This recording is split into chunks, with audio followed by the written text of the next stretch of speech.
Welcome to our weekly Q&A show where we answer submitted questions live on YouTube on Tuesdays at 2 p.m.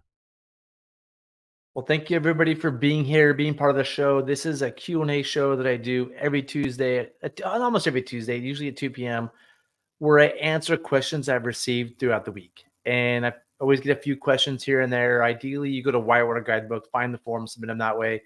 But even better is just show up and ask questions like this. This makes it way easier for me. So, kid, thanks for just adding it there. It's easy to answer. I'm going to get to this first today, and then I have a few things I want to talk about with knives because I've been going knife crazy, and I keep going through these epic knife buying sprees. And they'll get into the questions we're asked during the week. So if you ask a question, hang tight for a minute or just come back in 10 minutes and we'll get to it. Kid's question is 18-foot boat with 6.5 more rise on one end than the other. Do you rig higher end to be bow or stern? Do you rig the higher end to be bow or stern for Grand Canyon trip? Thinking bow so stern is lower to push through laterals and downstream ferrying. Kid, I am not an expert in the Grand Canyon. I've done a few trips. I could be wrong here. I'm just gonna tell you what I think. This is my opinion. I could be totally wrong here. In the Grand Canyon and Big Water, you want bow rocker to go through waves. If you don't have less bow rocker, you'll kind of hit things and stop. So bow rocker helps you climb over waves and climb through holes. So part of me thinks put it in the front because if I'm going to hit a big hole on accident, I'm probably going to hit it straight and we'll hopefully have a chance of climbing out. But if the way I'm going to make all my moves in Grand Canyon personally is with a downstream ferry. I'm going to turn that boat around and pull through laterals. And my last Grand Canyon trip, just over and over and over, downstream ferry, pulled through laterals, avoided everything. So if it was me, I'd probably put it in the stern, the more bow rocker to help go through laterals. I don't think the boat's intended to be that way. I think it's intended for that to the rocker to be in the bow. It's going to look funny with the rocker in the stern.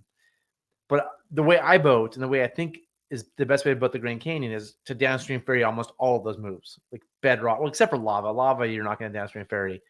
But pretty much everything else to me was a downstream ferry. So the other advantage of having the bow rocker in the stern and having less in the bow is when you're loading and unloading your boat at camp, you're not loading up over that ramp. So for me on overnight trips, I like having less rocker, in big part because it's easier to load and unload that boat.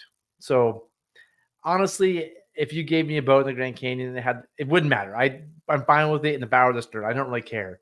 But if I want to fine tune it for how I boat, I would put it in the stern. Although it will look funny, so I might put it in the bow just to not stand out. Not to have to answer the question, why did you put the rocker in the stern? Sometimes I'm a little introverted and shy. I don't want to have discussions all the time about detailed things. So it depends on my mood a little bit. So that's my thoughts. Hopefully I answered that question okay, kid. Before we get to the questions, I want to talk about knives. I've been on this knife thing for ever. And for those of you who don't know, these NRS knives are just awful. They're really bad. If you have these, please take it off your PFD. They have bottle openers, which is ridiculous. Just put it in your kitchen, use it to open beer bottles. I just really don't like these. If you're a rafter, they're going to get caught on things and they're pulling yourself back in the boat. I'm just not a fan. I am a fan of if knives inside your pocket. That's a whole discussion I don't want to have. I just reviewed this knife by Spyderco. It's like $200. I think on Amazon it's $150. It's a Spyderco enough. I'm going to post it soon. It's a sweet knife. I mean, that's an edge that will cut rope. This is not an edge that will cut rope. This NRS knife, this cuts rope. I mean, you can see there's like a shimmer in the steel. The difference in steel is remarkable. But the knife I forgot about, and I'm kind of coming back to, is this Spyderco Assist. And I'm going to do a review on this in a little bit. It's in your PFD knife, and it is a sweet blade. It's not a 100% serrated edge, but again, you can see it's great steel. Again, made in Japan. I'm pretty sure the Japanese know how to make knives, right? There's a long legacy of samurai swords. I don't think Chinese are known for making steel. So if I'm going to choose good steel for anything, I'm going to go with this Japanese steel. It's a U.S. company. They're based in Colorado, Spyderco. And I've been thinking, I used to not like this knife for carrying your PFD because it's kind of big and bulky and it's a little overkill. But it being big is nice. It's harder to lose when you're fidgeting with a smaller knife. It's easier to drop in the river. This would be harder to drop in the river. And also, like for those of you that are Boy Scouts who can open knives like that, it's kind of nice. Like if you pull out your PFD, you can just flick the wrist and open it up. You don't have to do this whole thing all the time. It's just quick to get out your PFD, go and cut. The other thing about this knife, here's some rope that somebody told me. I did a review on Gear Garage. It was one of my first 20 probably. I was terrible at making videos back then. You can put the rope in it like this. Sorry, this is awkward. You can put the rope in it like this and then cut it like that. It's kind of cool, right? Like you just, if you just take it, go like that, and it pretty easily cuts it. So I'm gonna do a review on this knife again, the Spyderco Assist. I'm starting to think this. I go back, as you all know, I review knives. I think about them. I obsess on this. What's the best knife for this? I'm kind of into this Assist right now. Super blunt tip. I mean, you can't get more blunt than that. It's purposely blunt. I mean, it's pretty amazing what this thing is. It's handle grips. This is meant to cut rope. This is meant to be a rescue knife. So what happens is I review a knife. I say good and bad, and somebody goes, "Oh no, buy this knife instead. It's better." And I buy it. I try it. It's not that great because I spent $100 on it. I got to review it. I review it, share my thoughts. Somebody goes, "Oh no, buy this next knife." I have been told to buy so many knives in the search of the perfect river knife, and my only answer for you is something that's, if it's in your PFD, in a unzip. The best ones I think go in your pocket. And if you want to save some money, buy one of the Cara knives by Spyderco. Like they're ones that they're made in China. I think those knives are made in China, but they're better than the NRS ones, or the Gerber, whatever it's called, the Gerber yellow one.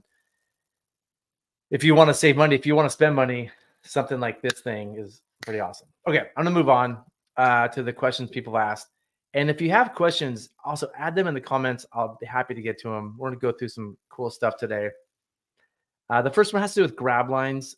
And somebody saw these grab lines with an outfitter on the Penobscot. I think that's in Maine. Let me know.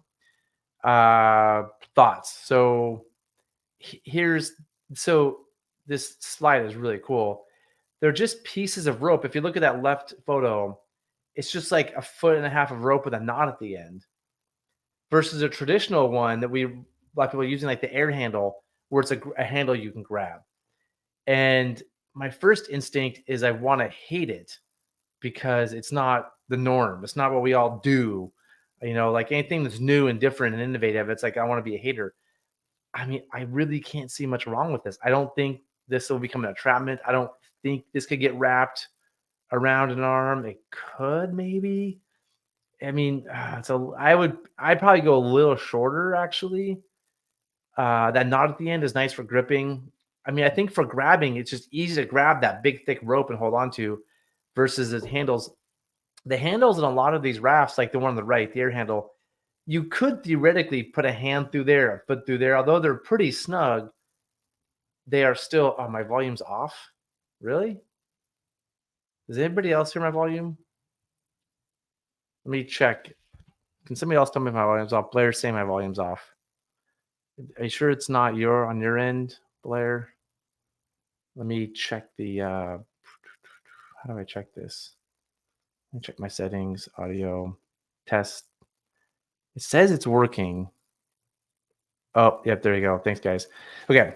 So my audio is off sometimes. So thanks. I've gone in 10 minutes in the thing and just talked to myself. So I think these handles are potential entrapments too. So which one's safer? They're pretty similar. The rope is cheaper. The rope is simple. I bet people really have an easy time grabbing it. So I don't really have a problem with it. I'm not going to use it. I think it's clunky rope. It's going to smack people. It's not a really great thing for my applications. I'm not going to use it, but I can't find a reason to tell others they shouldn't. I don't see a problem with it. Unless I would test it though. Can I get a hand wrapped around it and pull where it's tight? I bet I could. So if it was me, I'd probably cut off like 8 inches, and I bet you couldn't wrap your hand in it. Or it'd be hard to. Those are my thoughts. Hopefully I answered that question. Go back to the question really quick. So it's a 1.5 foot long section of an inch rope. Is it really an inch rope? That's thick. Anchored in a D-ring, one per person. Yeah, I don't think, I mean, it'd be hard to entangle. I think it's a clever solution. So again, my first instinct is it's new and it's different, be a hater, but thinking about it, I think it's kind of cool. Okay.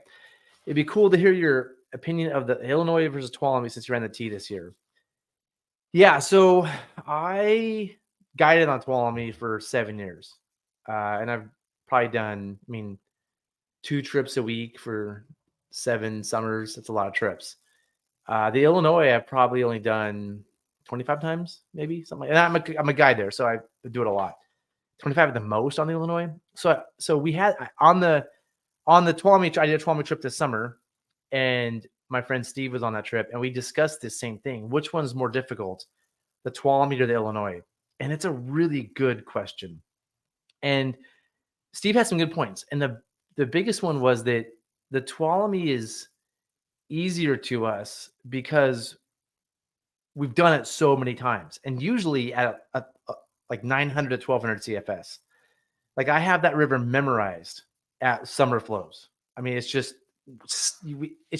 I've done it so many times. Even coming back, I hadn't done it for 10 years. I came back, remembered almost everything. I mean, I got lost a few times at the entrances of rapids. I had to ask for some lines, but I mean, when you run it that many times, at that flow, it's you kind of memorize it. The Illinois, most people, even guides, only do this at most 3 or 4 times a year. It's not a river that we're repeating over and over and over as much. And when you run the Illinois, it's never the same river twice. I have never done it at the same flow twice. The Tuolumne, I've done it at whatever it is, 1,050, whatever that summer flow is, exactly a bazillion times, right? Well, the Illinois, there's no upstream dam to regulate flows. There's snowmelt, there's rain, there's dry flows, there's wet flows, which means dry flows means it's mostly snowmelt coming down and springs. Wet flows means it just rains. So the gauge can say 1,000 at Kirby, and Miami bar could be like 1,200, and takeout could be like 1,400. Not that different. That's a dry flow. A wet flow means the gauge is 1,000 at Kirby. It's like 2,000 at whatever, higher at Miami, and double or triple that because of all the creeks coming in, all the low elevation creeks. They're saturated and bringing in water. So either it's never like if you launch 1,000 at Kirby, it's never the same either. Sometimes the top end's low, sometimes the top end's high. It's a whole thing. It's every single time you're figuring it out. And it doesn't just stay at 1,000. Sometimes you run it at 650, sometimes you run it at 3,000. And because only do it a few times a year, it's just, to me, harder. Now, if you look at them side by side, I would say like the Tuolumne 1,000 and the Illinois 1,000, I'm going to say the Illinois is slightly easier as a river. But because we memorize the Tuolumne, it's way easier to me. Whereas the Illinois is always different, and you can't memorize the lines. Like Little Greenwall is a mess all the time. I think the Tuolumne is a great place to train for the Illinois. If you want to go run the Illinois, if you can run the T confidently, that's a good first step for sure. But I think the Illinois gives me more anxiety. The other big difference of the Illinois is that below the biggest rapid on the Tuolumne, Clavey, if you flip there, it's there's son of Clavey, but generally you have 2 miles to recover. You before Gray's Grindstone. If you flip in Greenwall, you got to recover pretty quick because you're entering the hardest rapids. And so the thing that gives me the most anxiety about running an Illinois trip is what happens when a boat flips at Greenwall. Do I have a bunch of Class 5 boaters around that can deal with this? Or are we a little bit weak? And if the flow is high, it gets even worse. And so I think that the potential flip at Greenwall gives me a lot of anxiety. Where the flip at Clavey, Clavey's probably the most likely place you'll flip. Pretty easy to manage. And most places that flip on the T is like pretty manageable, where I think Greenwall is tough. So those are my thoughts on the differences. If you went to a website my website, and I'm curious if somebody has time to do this. I don't really want to do this right now and waste everybody's time. But if somebody wants to do this and report back, if you went to the Illinois, I'd be kind of curious if somebody counted how many class 4 rapids there are here. My guess is it's like 6. There's like Greenwall plus like, I don't know, maybe 6 or 8 class 4 rapids. If you went to the Tuolumne, let's just say we call Clavey class 5. There's probably 12 class 4s. There's a lot more class 4s. So I think there's more on the Tuolumne. There's more class 4 stuff. There's there's more rapids of class 4 level on the Tuolumne than Illinois, and they're packed. It's like bam, bam, bam, bam. Whereas the Illinois, because we don't memorize it at all the different flows, you're always kind of reading water there. The other thing is Clavey versus Greenwall. Which one's harder? I think it's Greenwall, but it's close. I mean, because we memorize. If you showed up and had never seen Clavey and you scouted it, you're like, whoa, that's a rapid. Same thing with Greenwall. You're like, whoa, that's a rapid. And you may not know where to go at Clavey without being somebody. Okay. So let's sage. Edward, I'll get to your question in a minute. The worst thing that could happen is a wrap, not so much a flip. I've done Clavey the worst way possible and yet to flip.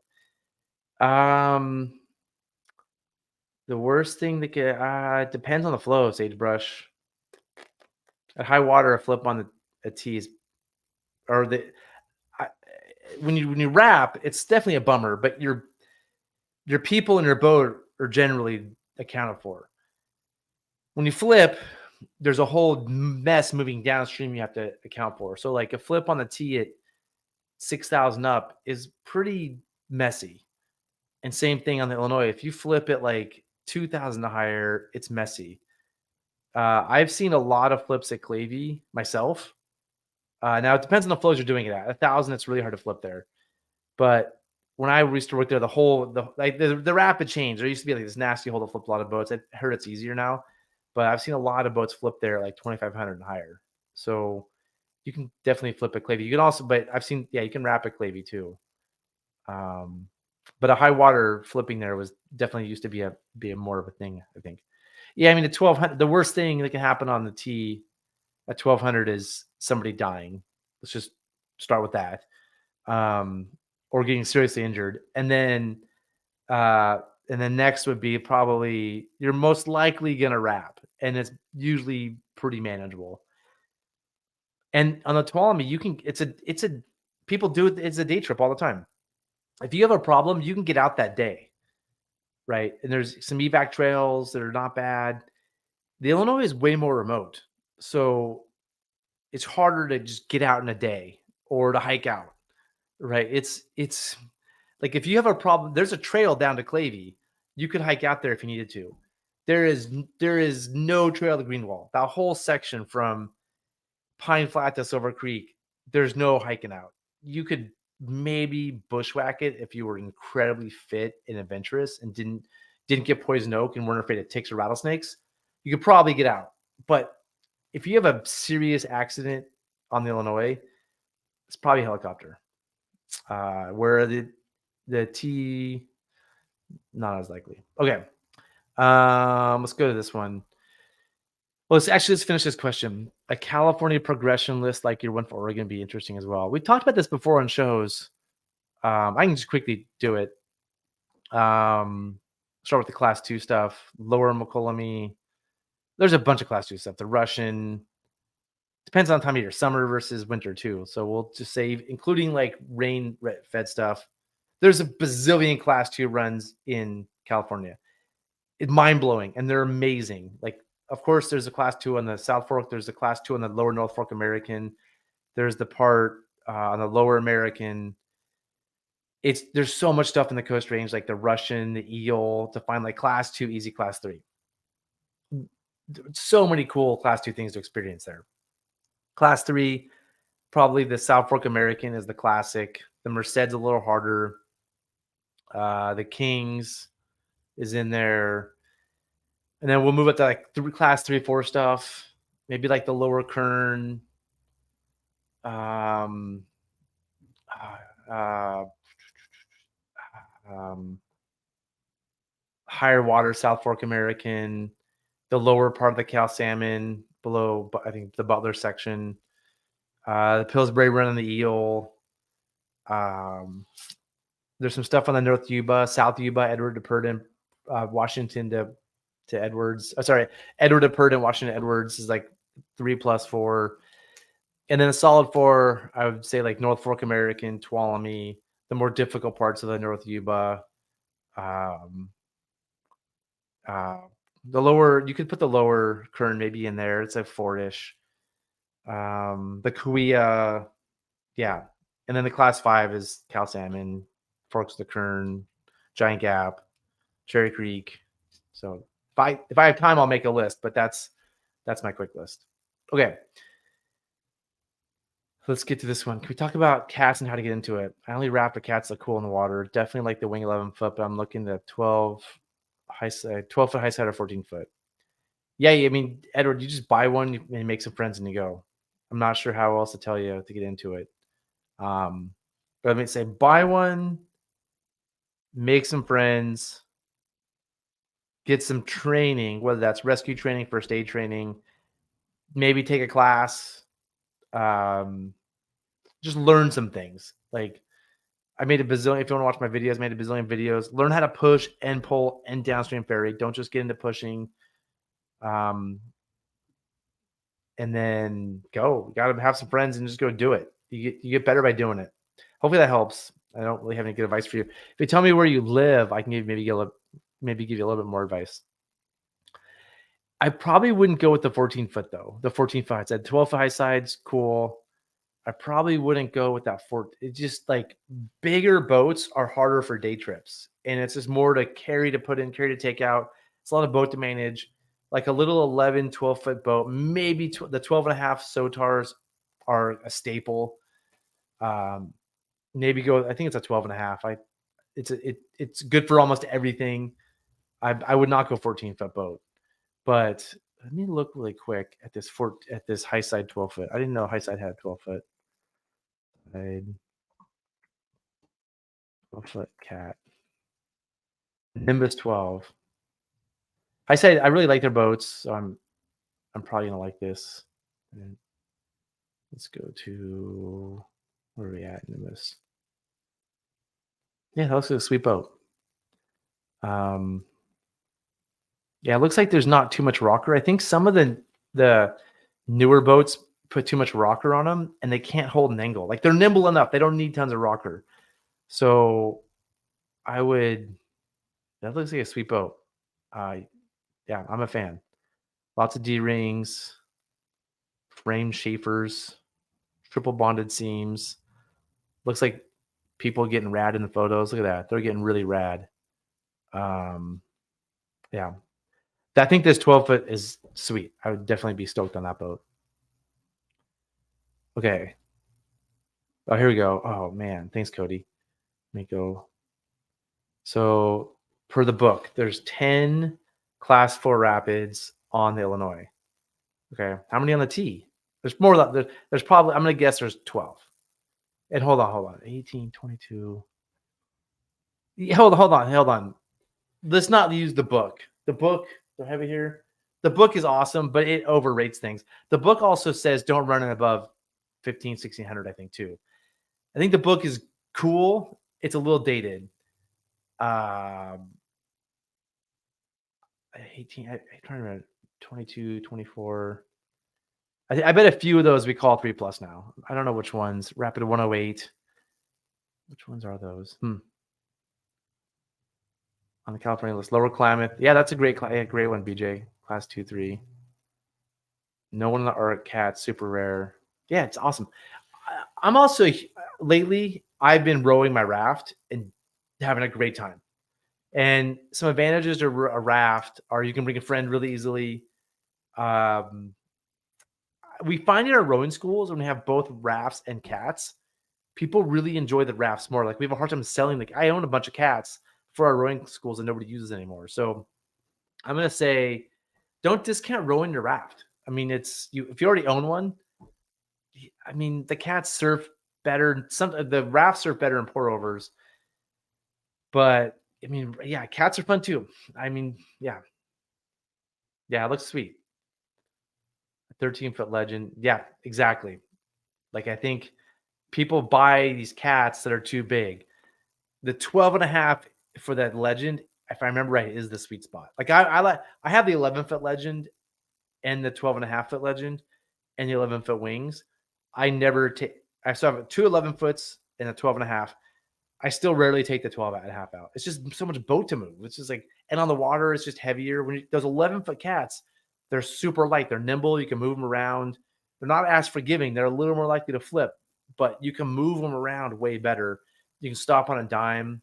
So I think a lot of people give some that are too long. There you go. Nice. Okay, let's get back to questions. So hopefully if I have time, I'll work on this California progression. But hopefully I can just that verbally helped. Okay, next question. Whoa. Okay. I'm organizing a private trip on the Rogue Wild and Scenic late October. What a cool time to go. Can be cold, but man, what an awesome time to go. Hardly anybody out there. There's some people litter a bunch of pumpkins, so you can clean up a lot of people's messes when they leave pumpkins behind. Done it many times. My son-in-law is new to it. He's telling me that he wants to make the trip in fishing chest waders, rain jacket, and Type 5 PFD. Okay, red flag. Fishing waders are not appropriate for whitewater. My rain jacket is not bad, but Type 5, that doesn't mean anything to me. Like that means nothing. Like there are Type 5. Type 5 just means a special use or rescue or something. It doesn't mean it's going to save you better. So I almost wish it depends on the Type 5 PFD. Is it the flotation is what matters? Does he have a lot of flotation? I'm concerned that the chest waders are a death trap if he takes a swim at Blossom Bar, etc. Yeah. So what happens is the fishing waders fill with water, and I guess you could sink. People have said you sink, but what really happens is they fill with water, and you can't swim because you have so much mass attached to you, and you're basically in the water, like you're part of the river. And so it's really hard to self-rescue, and self-rescue is really important. So yeah, it would be a bummer. Another young man joining us, extremely good fishing partner, insists that this is okay and will do the same. Well, he's wrong. And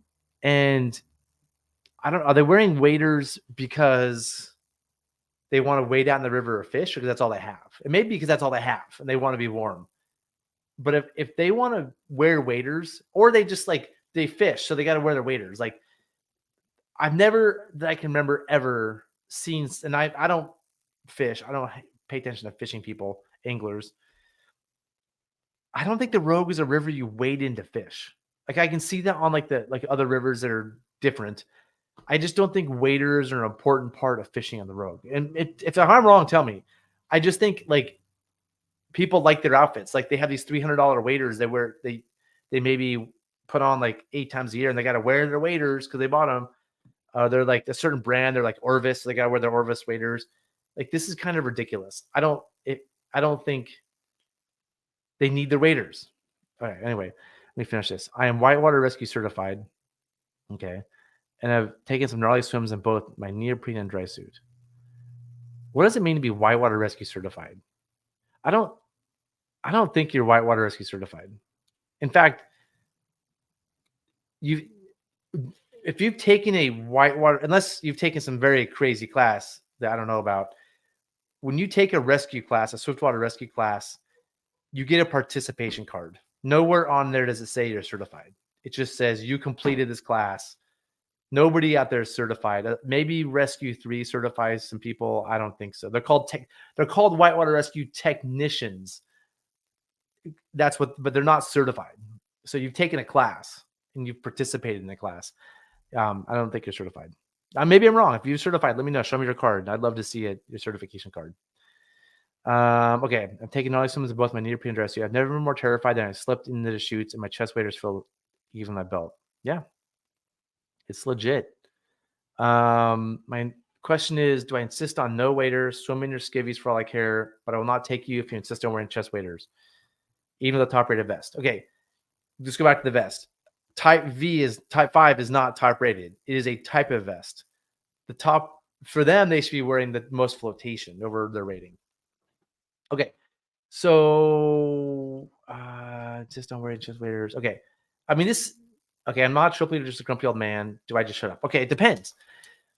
As a commercial outfitter and a guide, I would say no, you can't do that. I have a responsibility for these people. So I would just say, no, I'm responsible for it. You cannot wear that on the trip you're doing with me because I'm at work and I have a responsibility. It depends if you feel like you have responsibility for them. Like if I'm on a private trip and people are doing dumb things, I'm like, if I'm not responsible, I'm just like, I'm going to tell you what I think. And then if you do your thing, do your thing. Sucks to be you. Like I'm going to give you my opinion. And if you don't listen to me, you're going to get yourself in trouble. But also, like, if I'm on a trip and I don't want to be around drama, which is like potential fatality, potential major rescue, I might just be like, I don't even want to deal with this. Either you guys don't go or I'm not going. I don't really, on my vacation, want to be around a dangerous incident. Right. So you could say, so you could take the case that's like, hey, you be you. I'm not responsible for you. I've told you what I think. We'll find out what happens. You could take the thing where you're like, I don't want to deal with this on my vacation. This is my time off. This is like my me time. I don't want to deal with you potentially getting hurt. So I'm not going, or you're not going. One of us isn't going. If you do feel a sense of responsibility, did you say this is that's a private trip? Yeah. If you're organizing it, if you feel like you have responsibility for these people, hey, I'm organizing this. I'm responsible for the health and safety of these people. Yeah, you can't go if you're gonna wear those waders. It's not responsible. It's not a good idea. It's unsafe. And maybe the fashion is amazing. Maybe they're like the perfect color of camouflage and they have the Orvis logo really big and they're gonna be able to stand in water up to their waist while they're trying to catch fish and they're gonna look so cool for the photos because they have their cool waders on and they're wading in the water. But realistically, on the road in October, you're not gonna be wading in the river catching fish. That's just like, I don't think. I mean, it's just a fashion choice. So I don't know. Hopefully that's what you're looking for. It depends. Yeah, my answer is wait, you're organizing it, but you're not the trip leader. I'm organizing a private trip on the Royal Golden Scenic. In the bottom, you say I'm not the trip leader. So I don't know. The trip leader, I feel like the trip leader might feel responsible for them. It's up to you, whatever you want to do. But I'd probably just be like, you guys are, come on, seriously, waiters. They're probably because they fish, they're probably gonna want to drink beer all day in the boat, and they're probably gonna take the PFD off too. So, all right, let's get to comments. We have a lot to go. Okay, Paul. What's up, Paul? Do you have an episode on lining? I do somewhere. Yeah, I do have an episode on lining boats. I'm pretty sure I've done an episode. It's on our. We definitely have some in our online video series that we pay. They cost money, but there's some different techniques, and there's some different school of thoughts.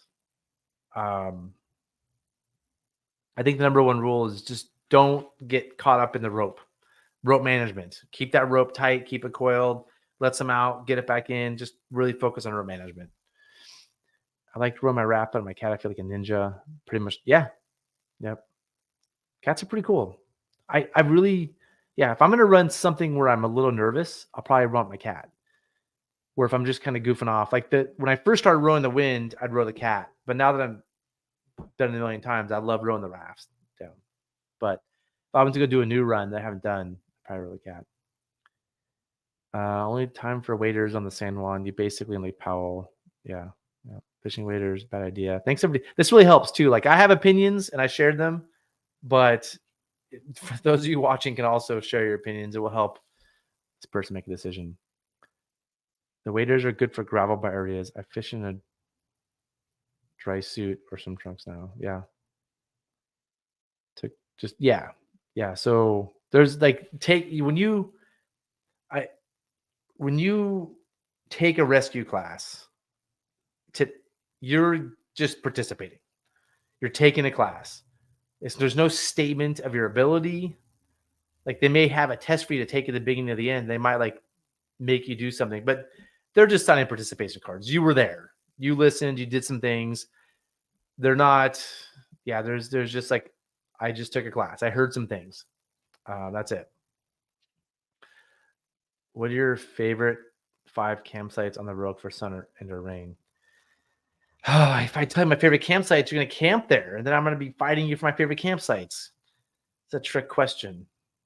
I really don't want to tell you my 5 favorite camps because then they'll be more popular.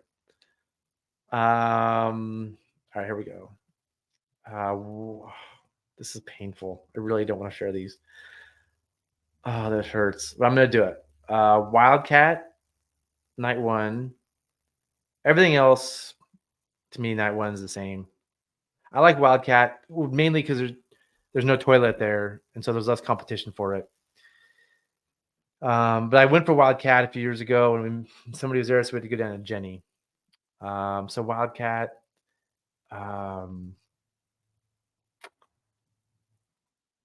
Probably. I don't like upper horseshoe. There's too much competition for it. I really like lower horseshoe. The one just past it. It's a cool camp. I'm just going down the river in my brain. I like Kelsey Wright a lot, but you typically want like 9 or fewer people. Kelsey Wright is really cool. Kelsey left for a big group. Awesome. Battle Bar. Battle Bar is super sweet on the left, just past Kelsey. Most people don't camp it because it's a big carry up to the top, but the top is really cool. I don't like the ranch. I don't really like Missouri. I'm skipping so many small camps. Like Big Windy's really cool, but it's a brutal carry. I'm going backwards. Big Windy's really cool, but it's a brutal carry. And then going past there, my favorite the last night is Lower Solitude. But another big carry. I don't mind the big carries, so those are my favorite camps because people want the easy carries, and so I'll do the big carries, and so those are my favorite camps. There's no particular reason I like Lower Solitude, then I always have fun there. Half Moon Bar is really cool. That's more than 5. Clay Hill is awesome, but if you get to Clay Hill and somebody's there, you are in trouble. Yep. So Haldor is a Swiftwater rescue instructor. I bet with Rescue 3 in Europe, he is actually certified. So I'm pretty sure Rescue 3 Swiftwater rescue instructors in Europe get certifications, and he's saying don't use waders. So we're hearing this from an expert right now. Don't do it. Tell him the ones you don't like. Never give. It did. I have. Those are my favorite camps. I have secret camps. The ones where like if the camp I want is taken, I have something that will work. It's not a great camp, but I know I have some spots where like, oh man, every camp is taken. I can fit a group here. Those are my secrets. Yeah, hopefully I help Thomas. You're in a tough spot. I'm grumpy too. So if it was me and I wasn't a trip leader, I'd just be like, shouldn't do it. Terrible idea. But I don't know. I'm not your. Wait, are you his parents? Wait, my son-in-law. Oh, it's your son-in-law. Oh, jeez. Yeah. Oh man. Come on. You have some. It's your son-in-law. You have some responsibility. Yeah. I don't know. If it was me, I'd probably just be like, I'm not going anymore. I really love going, but I don't want to deal with this. But I know how important these trips are. I'm just like, my time on the river and out for vacation is so important to me. I don't want to go on a trip where I'm going to be stressed and deal with drama. And so sometimes, even though it's a great trip I look forward to, I'll just back out. Like I don't want to deal with the drama. I don't want to deal with somebody potentially like my son-in-law swimming blossom and waders. So yeah, I know. Did I share too much, Chris? It's so hard because I'm usually rolling with a full group. And so I also mentioned large camps, so it's the most sought after camps. There's so many small little camps that I should have probably mentioned. Like Jenny is great. If you're like 10 or what's that one camp? There's this camp I camped at the first time last year. Oh man, it is really cool.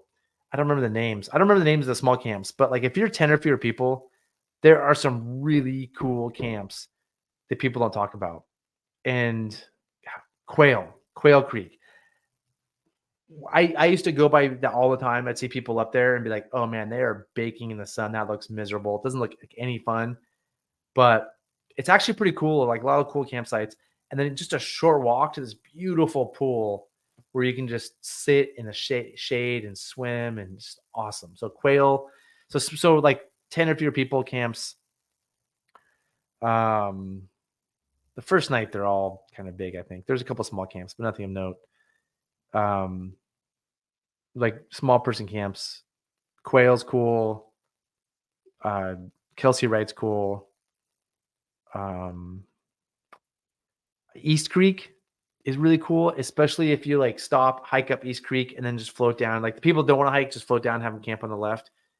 And then people East Creek, that's a killer hike up East Creek. East Creek is sort of a secret one. Brushy Bar used to be really cool too, but it's not that good anymore.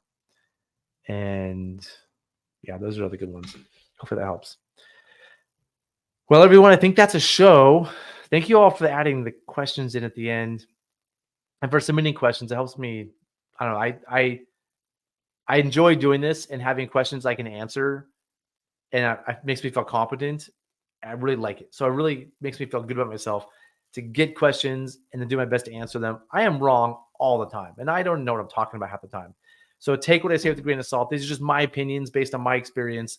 There's a lot of other experience out there. There's other people to learn from. So I'm just showing you what I think, and it's fun for me to do. So thank you all for submitting questions. If you have a second, please like the show. Just hit the like button down there. Just take a second to hit like. If you're not a subscriber, be a subscriber. I have a new goal to hit 24,000 subscribers. I have 11,000 now. It's a big lofty goal, but that's my goal. I need goals.